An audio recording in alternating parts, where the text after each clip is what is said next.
So yes, the news is talkSPORT understands that Gareth Southgate will remain as the England manager. He'll see through to the end of his contract, which will take him through to the end of Euro 2024. Let's speak to the man that broke the story here on talkSPORT last night, our football correspondent in Doha, Alex Crook. Alex, good morning. How are you? Alex. Yeah, good morning. Happy World Cup final day. Yeah, absolutely. We'll talk about this Gareth Southgate news, though. And there were suggestions from what we've been looking at in the papers and even just the murmurings that, you know, this might have been his last tournament for England. But something clearly has changed. What do you think that has been? What's changed for Southgate to decide he actually does want to stay on? I think it's the public reaction, to be honest. I mean, you listen to that package there. There's a lot of our ex-players saying that England have fallen short because of Gareth Southgate. I don't agree with that. Sorry. I've been a big critic of Gareth in the past. I think at the European Championships, he did fall short in the final. I think England should have beaten Italy, especially at 1-0 up. I think at the semi-finals of the World Cup 4 years ago, they missed a big opportunity against Croatia, again having taken the lead.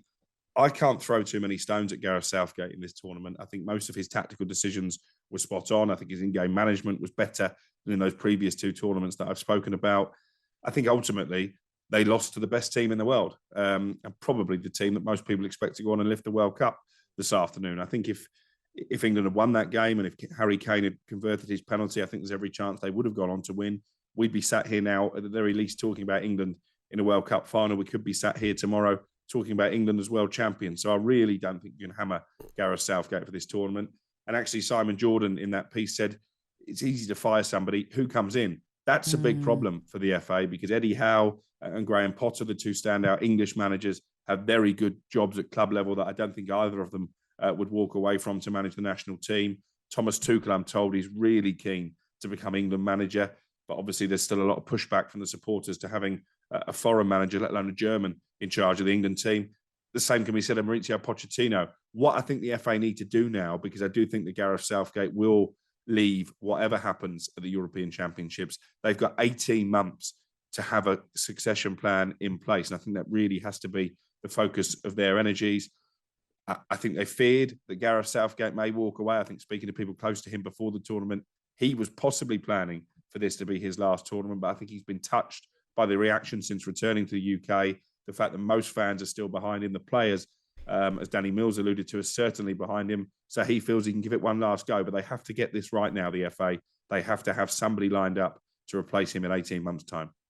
Alex, I wanted to ask you a question about, is there a free ride now for Gareth this next 18 months to just absolutely firmly get transfixed on winning the tournament and think maybe making decisions that, and I've touched on this a couple of times over the last few days, when you get these chaotic examples and, we see in club football teams getting winners and winning Premier Leagues, dramatic moments, we don't really see that with England. So is this a chance for him to go, do you know what, this next tournament, there's only one idea, and the idea is to win it and nothing else. And if I have to make some really brave and bold decisions along the way, I'm going to do them.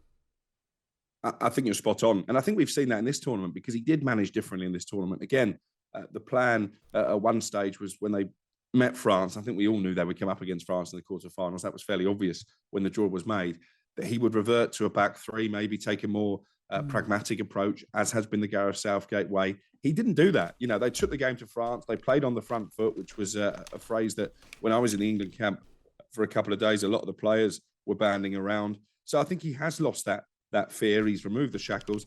And I think that was because he thought this could be his last tournament. So I think you're going to see a very similar approach to the European Championships. And let's be honest, if you look at the European nations in this World Cup, the traditional powerhouses, Germany was shocking. Hard to see how they can turn it around in 18 months' time. Spain, apart from the Costa Rica game, weren't very good. I think Croatia have come to the end of the line now in terms of, Modric at the top level. Even Perisic might not be there for the European Championships. Apart from France, when it comes to those Euros, who is there for England to fear? I don't think there's anybody. I make them second favourites behind France. Yeah, I'd just add into that as well that some of them federations you talk about have just mentioned, like Spain, are in a real mess because of the way they've decided to play football, and it's just not an effective way for me. They just overplayed passing with no purpose. I think Germany had similar problems, and probably Belgium as bad as anybody. And Portugal, obviously, Ronaldo is bowing out at the top level. So, you know, where do they go from here? Italy didn't even qualify. I can see why Gareth Southgate wants to stay on. I think this is a wonderfully talented generation of England players. I think they're a wonderfully likeable group of England players. And you know what? That's his biggest legacy. Okay, whatever happens on the pitch, he has made the country fall in love with the England team again. I've not been the biggest England fan down the years. I'll be honest with you. I like this group of players. I got engrossed in this tournament. I invested in this group of players, and I think a lot of England fans feel the same. And you imagine, by the fact that the FA kind of have left this decision to Gareth Southgate rather than deciding, you know, we need to cut our ties, that they feel that there's a lot to still invest in Gareth Southgate because of that relationship he's built with the players, that it's only 18 months until the Euros. It's not that easy for someone to come in and make a big imprint and get that kind of special relationship that he has with the players as well. Yeah, and it's a very different setup. You know, Cass will know from his days as international. Being an international manager isn't the same as being a club manager. And actually, some managers are more suited to the international game than managing at club level. I think Gareth Southgate falls into that category. You've got Lionel Scaloni today, with the greatest respect in the world. If a Premier League job came available, he wouldn't be anywhere near the top of the shortlist. He's leading Argentina into a World Cup final with very little experience. It's mainly about man management.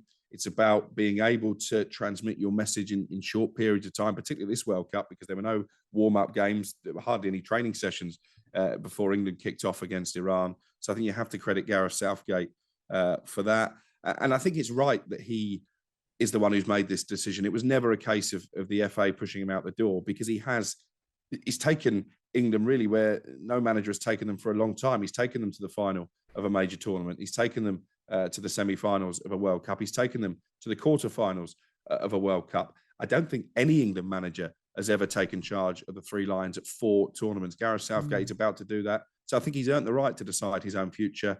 And having been a big critic of his in the past, I think this is the right call, not just from Gareth Southgate. I think it's the right call from the FA as well.